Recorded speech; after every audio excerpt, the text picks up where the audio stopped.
Well, that didn't go exactly like I thought it would. Hey up guys, so continuing my Drag Race UK coverage, today I'm going to be talking about the final episode of Season 2, the grand finale. This week the queens were tasked with writing their own lyrics and performing some choreography to a remix of Ru's song, A Little Bit of Love. Yeah, it didn't exactly go down the way I thought it would.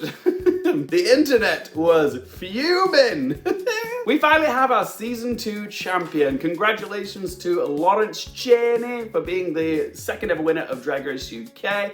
First ever Scottish queen to win the title, as well as the first big girl to ever win a RuPaul series. I mean, if you don't count the Drag Race Thailand, we had a big girl there, but not in any of the ones that RuPaul has judged. So yeah, we have our first plus-sized winner, which is something to celebrate. Am I happy for Lawrence Chaney? Yes.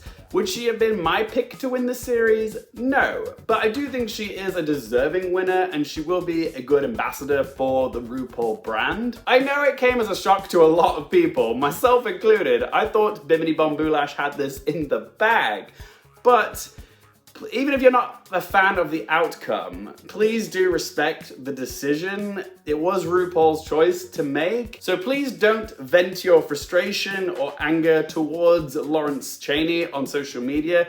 It's not called for, it's not justified.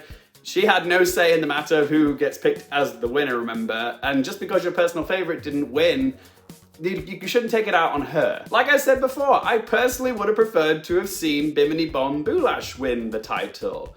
But I still respect RuPaul's decision, even if I don't 100% agree with it. And for the purposes of having a civilized, calm discussion about who we think is the most deserving or who's earned it the most, I'm going to make some points as to why I think Bimini would have been a better choice for the winner, all the while respecting the outcome that Lawrence Chaney won the crown.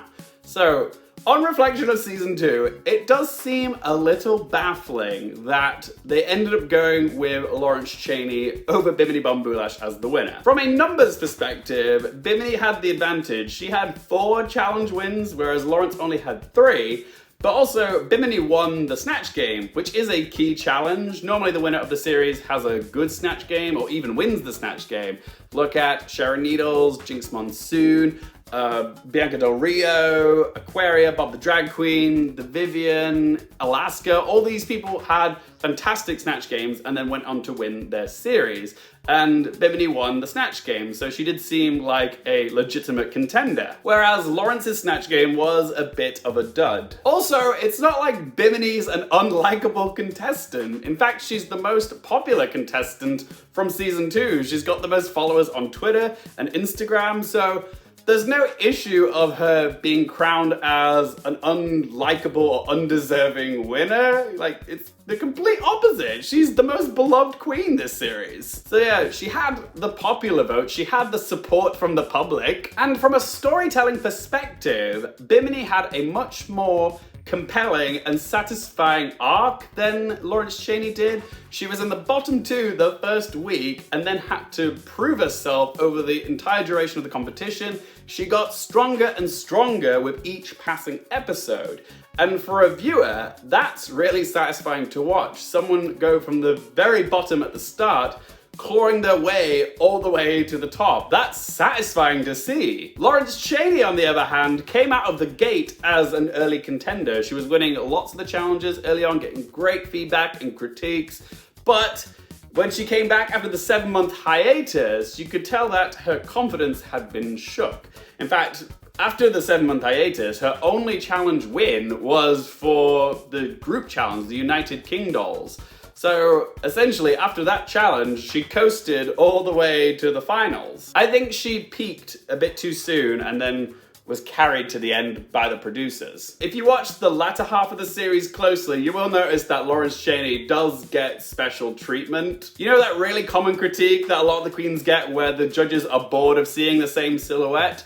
Well, you can line up all of Lawrence Chaney's looks and spot that there isn't really much of a difference in silhouette all the way through the competition. And yes, she was in the bottom 2 for Snatch Game, but that needed to happen once in order to show the frontrunner as vulnerable.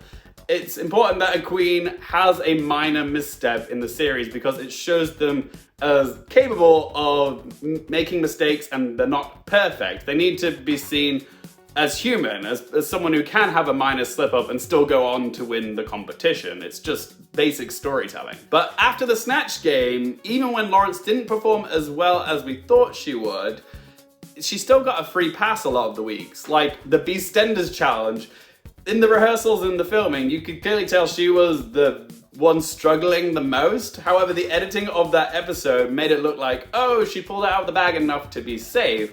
When in actuality, the producers are like, oh no, if we put Lawrence in the bottom two, then Bimini's won it, no one else can win the crown. And that's not as satisfying TV. It's more satisfying when there's a tight race between 2 or 3 contenders and you're not sure who's gonna take the crown. And lo and behold, that is what happened. We all thought it was gonna be Bimini, didn't we? Reflecting on the series, Lawrence Chaney winning it, personally, doesn't make the most sense to me. And the producers just didn't seem to realize that they had gold in their hands when they had Bimini Bon-Boulash as a contestant.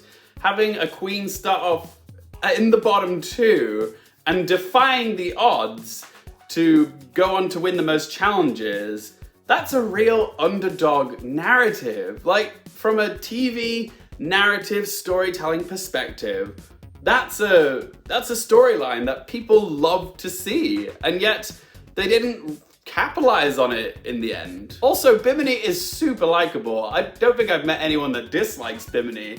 She's just so chilled, and she didn't get sucked into any of the drama this season like Lawrence Chaney did.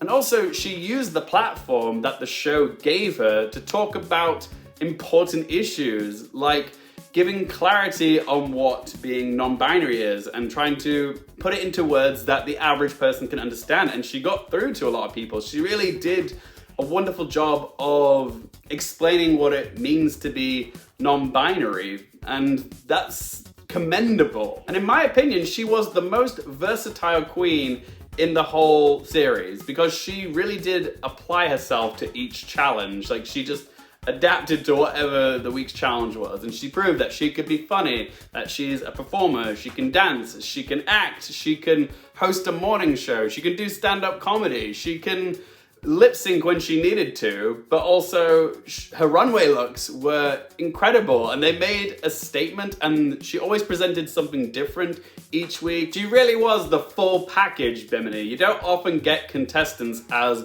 well-rounded as she was. She really was a rare gem, and she had the best journey of all the contestants this series, and yet she still didn't win. Don't get me wrong, I think it's wonderful that we have our first big girl winner, but it also would have been nice to have seen the first non-binary queen. I can't actually think of a downside to Bimini being crowned as the winner.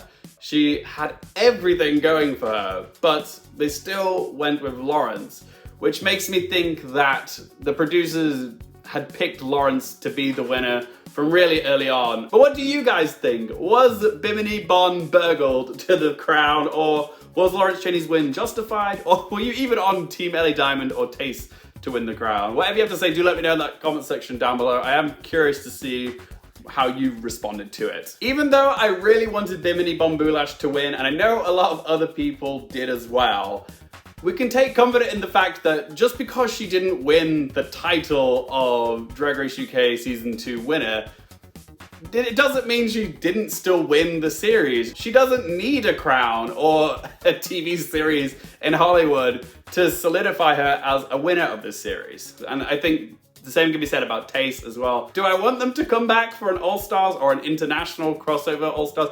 Absolutely. I totally called it though when I said the top 3 of the season would be England versus Wales versus Scotland with Bimini, Tayce, and Lawrence. Although I'm still gobsmacked that Tayce, who was in the bottom 2 4 times, made it to the final. That is just wow. As for final looks of the series, I was a bit underwhelmed. How about you guys? Tayce was probably my biggest disappointment for final look, with that whole nude illusion bodysuit with the fur hanging off. I mean, I'm sure she felt like $1 million and it felt very glamorous, but I wasn't that keen on it. I thought I could still see like the lining underneath the nude illusion, as well as every time she moved, it like crumpled up around the sides and it wasn't very flattering. Ellie Diamond's nod to Glinda the Good Witch from The Wizard of Oz. I mean, she did look beautiful, but the poofy bit of her skirt at the front, I don't know, it looked like it had collapsed. Like it looked like sticky toffee pudding that just had gone a bit funny on one side. And then there was Lawrence Chaney's purple, same silhouette gown. I mean, I liked the Drag Race nod, and the RuPaul badge earrings were a nice touch, but I don't know. This is your best drag? And my favorite was Bimini Bon-Boulash's wedding dress look. That waist was cinched, but the only thing that I had an issue with was the panty crotch area, because you could see like the seam line, like maybe it just raised up like when she walked or something, but yeah, you could see the seam line, and it made it look less like a wedding dress than it did, you know, granny panties.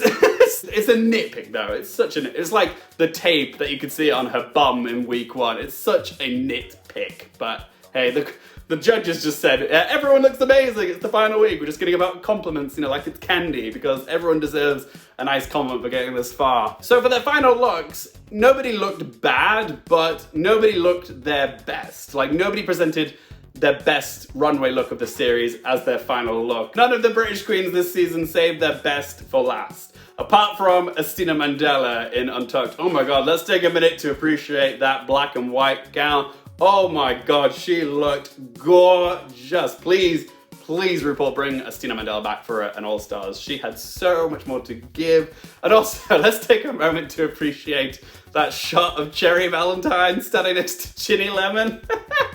That was something special. It was nice to see all the cast again, even though I didn't think they actually brought a whole lot to the episode. Even in Untucked, there wasn't that much drama, and even the lip-sync song, A Little Bit of Love, their inclusion was nice, but it just felt a little flat. But, oh my god, that number overall was awful though, wasn't it? Was it just me? But the audio and the editing of it, it was poorly synchronized. Like, it looked like all the queens were off, like they weren't lip-syncing to the song. So whoever did the editing of the A Little Bit of Love number, they did a very bad job, because it looked like everyone was off, and it completely ruined my enjoyment of the number, because it looked like everyone was out of sync with the actual words. So yeah, was that just me? Was it you guys as well? That really frustrated me in the finale. Whoever was responsible for that, you deserve a talking to. You did not do your job well enough there. I do wish that the final lip sync of the series to Elton John's I'm Still Standing had been just the top 2 queens, as in Lawrence Chaney and Bimini Bon-Boulash. As much as I love Tayce, I don't think it was fair to put her in with those 2 queens for the last chance of winning the crown. She had 4 bottom 2s. The fact that she was in the top 3 was miraculous. So the fact that they allowed her to compete for the crown and not Ellie Diamond, it just, I don't know, it feels unfair to Bimini and Lawrence that Tayce is there, considering her track record. And also, it's just easier to watch a lip sync when it's only 2 queens, because when you have more than 2, the editing starts to get messy. It's like, who am I supposed to be looking at? Like, what's going on over here? Like, sometimes you want to watch a specific queen more than others, and yeah, it just felt a little bit all over the place, that last song. Even though the song was great, and in a sense, that song was a perfect choice and kind of justifies why Tayce was there. She was still standing after 4 times in the bottom, made it to the final. But you can say that about Bimini being in the bottom 2 first week, and Lawrence coming back after 7 months and, you know, losing her confidence and slowly getting it back. The song did apply to all of them in a sense, but yeah, I wish it had been a top 2. Out of the 3 of them, I actually thought Bimini did do the best in the Elton John one, just because of the whole Russian squat dance thing and them heels. That was really impressive. In the end, guys, Drag Race UK Season 2 was a wicked season. The cast were fantastic. It's probably been the most unpredictable series of Drag Race we've had in years, which was made it really exciting TV to watch. Congratulations to Lawrence Chaney, the finalists, and all the queens for giving us such wonderful entertainment in a 3rd national lockdown. We really appreciated it, and we can't wait to see what you all do next. We'll see you at the gay bars, Mighty Hoopla, and Porn Idol, all that jazz. Yeah, we look forward to seeing you guys on the road. But that leads me into another great question for you guys. Which drag queens of the UK do you want to see cast in season 3 of RuPaul's Drag Race UK? Apart from Veronica Green, because we're never going to see her again. But yeah, personally, I'd love to see Shea G'day, Son of a Tutu, Poppycock, Caramel.